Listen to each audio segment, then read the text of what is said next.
muckers. I'm Dan, a.k.a. the Cunny Funt. Now, I know what you're thinking. What the fuck happened to the first row? Yeah, me too. No, I know what you're thinking. Blonde hair, ginger beard. What does this fine specimen identify as, right? I'll tell you. I'm trans ginger. We're a small group, but we are hoping to get our own toilets at festivals next year. Yeah. Has anyone ever got that really weird feeling that they're being watched? Anyone ever got that weird feeling they're just being watched, yeah? Yeah, I got that as soon as I walked on stage. I've got no fucking idea why. Maybe it's because I'm an anxious person by nature. I get really bad social anxiety. So doing stand-up comedy really fucking helps, doesn't it? Yeah. I worry about everything. I mean, even tonight I was worried that I wouldn't be relatable and that I was going to fuck up. But everyone can relate to a fuck up every now and again, can't they? So let's give the fuck up a cheer. Come on, give the fuck up a cheer. Now, I've been working out recently. Yeah. Working out what the fuck I'm going to say to you lot tonight. Yeah. Because comedy's hard, isn't it? You have to remember shit and I can't remember shit. I mean, that is a bit untrue. I do remember to forget, right?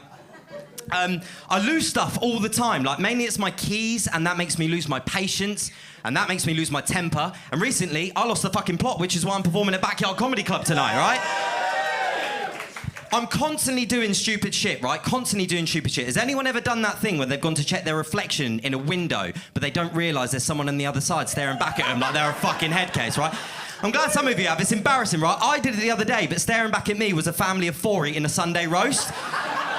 Now, I knew something was off when I had to climb a fence, avoid CCTV and toe punt a dog just to get to the fucking window, right? But it's probably because I come from a town of absolute nutters, right? I don't feel at home unless I see someone talking to themselves. That's why I love London, right? But don't get me wrong, I talk to myself all the time, but I'm going over my material, right? And people don't know that. They just assume I'm a fucking nutcase as well. Because the only thing that separates a comedian and a nutcase is a microphone, isn't it? Anyway, guys, it's the weekend. Well, the end, but give me a cheer if you love the weekend. Yeah. We live for the weekend, don't we? And the older I've got, the more I've realised it's so people can do more drugs on the weekend than they did during the week, isn't it? Yeah? Anything seems to go on a Saturday. You can be there with your mates, 2 a.m, doing questionable substances. They'll pat you on the back saying, you're such a top bloke. You are. Do it on a Monday, mate, and those same people will say you need fucking help. Yeah. Speaking of help, I actually asked our lovely host Tom for help tonight. I said, Tom, any advice before I come on the stage? And he said, don't do that, you'll make a sticky mess. Thank you, Tom. Speaking of cum, right, I read an interesting fact about cum the other day. Do you guys want to hear it? No? Oh, someone said, no, come on, you want to hear this, right? So did you know, right, the average male can ejaculate with speeds of up to 30 miles an hour, right?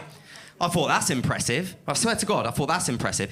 But it got me thinking, right, do you remember that old speeding advert where the little girl was like, hit me at 30 and there's a 90% chance I'll live? Yeah, I thought those are good odds, but there is a 100% chance you'll go to prison, isn't there? But it's great to be here at Backyard. Truth be told, I haven't been allowed to perform in a while because I just got out of prison. No, sorry, not prison, a bit worse, an engagement. Yeah. Now, I always get those two things confused and I've got no fucking idea why, because with prison, you get better food, more fucking freedom, and regular anal. This guy knows what I'm talking about, don't you, mate? We were together for 5 years, right? And when she ended it with me, the only ring I got back was my fucking Ring doorbell, right? But 5 years, man, I mean, I thought to myself what any reasonable man would in that situation, okay? Break into a house, steal it back, sell it for crack, right? What I actually did was what any reasonable man would, and that was tuck my tail between my legs, cower away in a corner, and apologise profusely for things that weren't my fucking fault, right? Because 5 years is a long time, isn't it, right? That's 5 years since I've had any confidence, 5 years since I've had a personality, and 5 years since I've had a boner without Pornhub. Now, I've got all three whilst being stood on stage talking to random strangers. I'd say that's progress.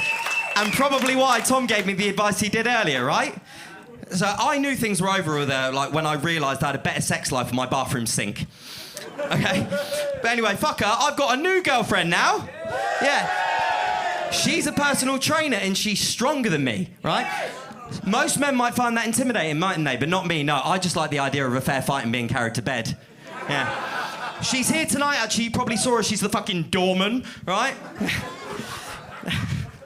But so basically, she got the train here today, and I had to meet her in London. And as a boyfriend, you worry, don't you? So there I am, I'm frantically texting her, trying to figure out what train she's getting, what station she's going to be at.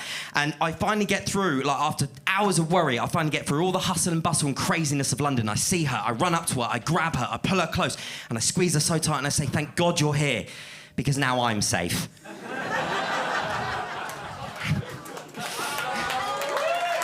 True story, true story. But by now, you guys have probably realised I'm a little bit fucked up, all right? And my friends and my family, they've all come to terms with this by now, right? But I am praying that they're going to come to terms with the fact that I never want to get a real fucking job, right? No, stand-up comedy and universal credit will do me just fucking fine. The only difference with me is that you can see where your tax money's going, so thank you for the funding and the support. Thank you very much, right? Now, I've just realised, right, I've got a flicking light, obviously, in my face to say my time's up and basically you need to shut the fuck up. But I will say before I go, if all it took was a flashing light to shut me up, everyone I know would walk around with a bike light and I'd have fucking epilepsy by now. But that's my time. Thank you very much. I've been Dan Springford. You've been delicious. Thank you. Good night. Much love.